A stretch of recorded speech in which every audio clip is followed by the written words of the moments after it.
Welcome back! We are on our final Catherine Howard. This is, of course, Tamsin Merchant from The Tudors, because I've started saving them for the last sim that I do, because they're my favorite, and I've admitted my bias. But I really do think that Tamsin Howard captured as much as she possibly could in terms of kind of the nuances of Catherine Howard. Like, I don't know how much control, of course, that she had over her character. I know that Natalie Dormer kind of went to bat for Anne Boleyn, but like when you're first introduced to her, like she's basically being procured at that point by Henry Cavill, who plays Charles Brandon. Not what happened, but you know, it really sets the scene for kind of how gross that whole thing was. The fact that she is very young. She might have been from the Howard family, but she didn't have any kind of power. She wasn't from anyone who kind of mattered. And at that point, she'd already been in 2 notable relationships, so she is definitely, she comes on very strong in the first few scenes, but I think that's very intentional, and you can kind of tell, like, that's how she was kind of shown she was supposed to behave in order to get attention. And also, you know, Charles being right there, like, clearly he brought her there for a reason. She knows she's there for a reason, so she performs. But we also get, like, I remember there was a scene of her, like, reading and learning about anatomy, and, you know, she's really sweet with his son, and she kind of doesn't get along with Mary, because obviously Mary probably didn't like any of his wives, but, like, Mary's older and still not married, whereas Catherine Howard in the show is very young and already a queen. And I liked the nuance there. I liked that they tried to give her kind of more than what we typically see of Catherine Howard, which is, oh, she slept with Thomas Culpeper, what a hoe. Or you also see, like, the modern interpretations, like, oh, this poor baby, she was an innocent, you know, she did nothing wrong ever in her life ever, but also had no agency of her own, which I don't like that either. Like, I feel like she was a person. People are complicated, people are gray, and so, yeah.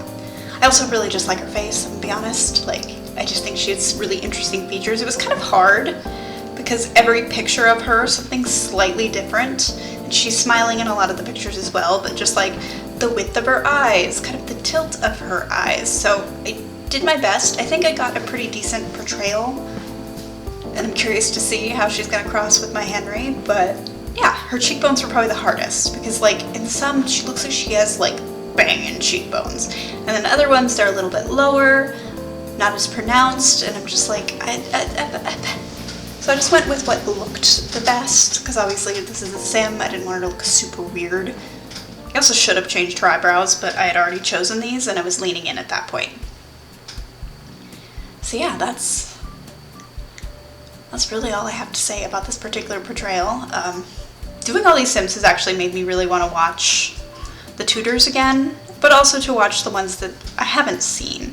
Like, I recreated The Sims, of course, but I haven't actually seen, especially like the BBC stuff. I really haven't seen most of it. I know the new, oh god, what is it? It's like Sex, Blood, and something. It's a Netflix series. It's Anne Boleyn, Catherine Aragon, and Jane Seymour. And I'm curious about it, because some people have said it's good, some people said it's god-awful and you want to, like, gouge your eyes out, but we'll see. We'll see. I'm probably going to see it. There's just a lot of shows out right now. And I'm just like, so many. And yet the one show, Wheel of Time, that I want season 2 is just, no, they're not going to give it to me yet, which is rude. Which is rude behavior.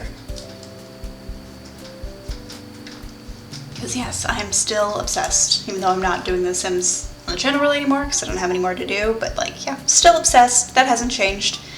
I'm actually gonna do, it started off kind of as a joke, but now I want to see how fast I can read the series, so probably in January, I'm going to see, start to finish, how long it takes me to read The Wheel of Time, the entire series.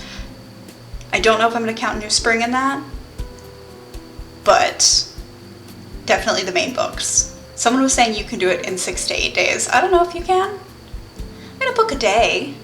See, but I don't know. I don't know if you can. We're gonna find out though.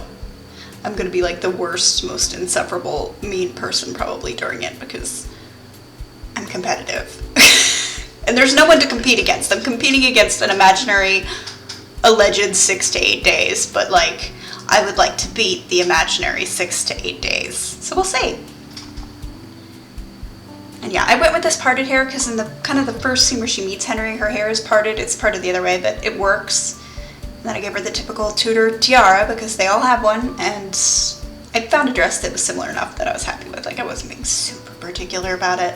Her mole was hard. She really only had the one that I saw, but I don't have just like a single mole under that eye. So, and it's like on her cheek. And yeah. Also the lip shade. She's definitely wearing lipsticks in the series, but it's very pink. And I wasn't sure that I had that. I'm semi-okay with the one that I picked out. But yeah, they actually didn't put a bunch of mascara and fake eyelashes on her. Who knew? So yeah, I hope you guys enjoyed watching me create Catherine Howard and ramble about the Tudors.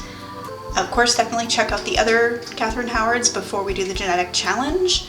Thank you so much for watching. If you enjoyed the video, definitely give it a like, and I will see you in the next one.